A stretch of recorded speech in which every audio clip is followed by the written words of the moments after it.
Iran में जब मुल्क की अवामी बगावत चल रही थी तो इस दौरान तोदा पार्टी ने 9 जनवरी 2026 को एक बहुत अहम सियासी मंशूर जारी किया।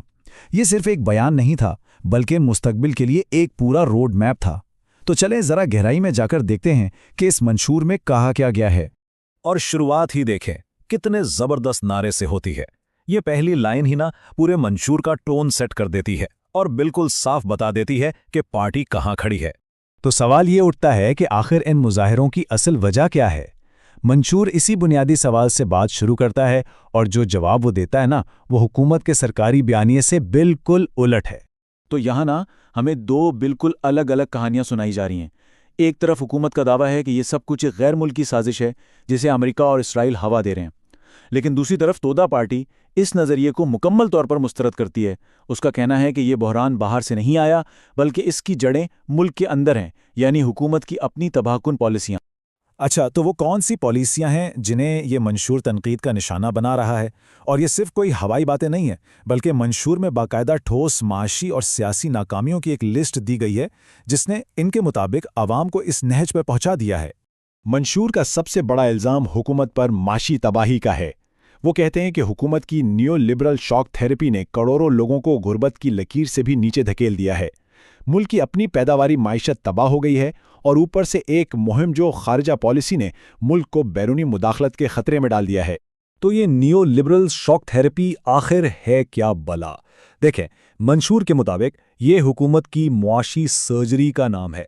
मतलब ऐसी तेज़ रफ्तार और सख्त मुआशी तब्दीलियां, जैसे सरकारी इदारों को बेच देना या सब्सिडी ख़त्म कर देना, जिनका सारा बोझ आखिर में गरीब और मेहनत कश तबके पर ही आकर पड़ता है। लेकिन बात सिर्फ हुकूमत पर तनकीद पर ख़त्म नहीं होती। मंशूर यहाँ एक बहुत अहम वार्निंग देता है। वो कहता है कि देखें, मौजूदा हुकूमत से छुटकारा पाने का हर रास्ता सही नहीं होता। कुछ रास्ते तो मुल्क को और भी बड़ी तबाही की तरफ ले जा सकते हैं। और ये जो बात है ना, इसको ये इक्तिबास बहुत खूबसूरती से बयान करता है। मंशूर एक तीसरे रास्ते की बात कर रहा है, एक ऐसा रास्ता जो ना तो मुल्क के अंदर मौजूद आमरों के साथ समझौता करे और ना ही बाहर की ताकतों पर इन्हिसार करे। मंशूर के मुताबिक कुछ साम्राज्य मीडिया इदारे एक खास गेम खेल रहे हैं। वो जानबूझकर अवाम को दो ऐसे खतरनाक रास्तों की तरफ धकेल रहे हैं जो ईरान के लिए मौजूदा हुकूमत से भी बदतर साबित हो सकते हैं। तो वो दो गलत रास्ते हैं कौन से? पहला तो है गैर मुल्की मुदाखलत, जिसके लिए इराक और लीबिया के तल्ख तजर्बात की मिसाल दी गई है, और दूसरा है बादशाहत की बहाली। मंशूर का मानना है कि अगर बादशाहत वापस आ गई तो ईरान फिर से एक साम्राज्यी फौजी अड्डा बन जाएगा और वही पुराना जबर और लूटमार का निज़ाम वापस आ जाएगा। तो अगर ये दोनों रास्ते गलत हैं तो फिर सही रास्ता क्या है, हल क्या है? अच्छा, अब दूसरे ऑप्शंस को रद्द करने के बाद मंशूर अपना ठोस स्टेप बाय स्टेप प्लान सामने रखता है। देखें, ये 4 नुकाती मंसूबा है। पहला कदम, तमाम तरक्की पसंद कुव्वतों को एक प्लेटफॉर्म पर लाना। फिर दूसरा कदम, एक मुल्कगीर आम हड़ताल करना ताकि हुकूमत का निज़ाम मफलूज हो जाए। तीसरा, एक उबूरी हुकूमत बनाना। और फिर आखिरी और सबसे अहम कदम, एक आज़ाद रेफरेंडम करवाना ताकि अवाम खुद फैसला करें कि उन्हें कैसा मुल्क चाहिए। अब मंसूबा तो बन गया, लेकिन मंशूर का इख्तिताम कुछ फौरी मुतालिबात पर होता है। ये वो चीज़ें हैं जो पार्टी कहती है कि अभी उसी वक्त होनी चाहिए। सबसे पहला और सबसे ज़रूरी मुतालबा, पुरअमन शहरियों पर यह खूली क्रैकडाउन फौरी बंद किया जाए। ये कोई दरख्वास्त नहीं, बल्कि एक वाज़ेह और सख्त मुतालबा है। दूसरा बड़ा मुतालबा इन तमाम लोगों की रिहाई का है जिन्हें गिरफ्तार किया गया है।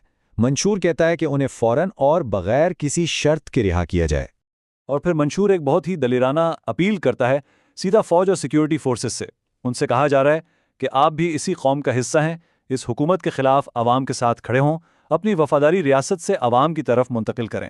और ये सारे मुतालबात आखिर में एक बड़े मकसद की तरफ जाते हैं, जो कि पूरे मंसूबे की बुनियाद है। एक ऐसी मुल्कगीर आम हड़ताल की तैयारी जो हुकूमत के पूरे ढांचे को हिला के रख दे। तो चलें जल्दी से इस मंशूर के 4 सबसे अहम नुकात को दोहरा लेते हैं। पहला मसला अंदरूनी है, बैरूनी साजिश नहीं। दूसरा, गैर मुल्की मुदाखलत और बादशाहत दोनों रास्ते मुस्तरद। तीसरा, हल एक मुल्कगीर हड़ताल और जमहूरी अमल में है। और चौथा, मंजिल एक आज़ाद, खुद मुख्तार और इंसाफ पसंद ईरान है। तो तूदा पार्टी ने तो अपना नक्शा राह वाज़े कर दिया है, लेकिन एक मुल्क जब बहरान में हो तो उसके सामने कई रास्ते होते हैं। अब देखना यह है कि ईरान के अवाम कौन सा रास्ता चुनते हैं। इसका जवाब तो आने वाला वक्त ही देगा।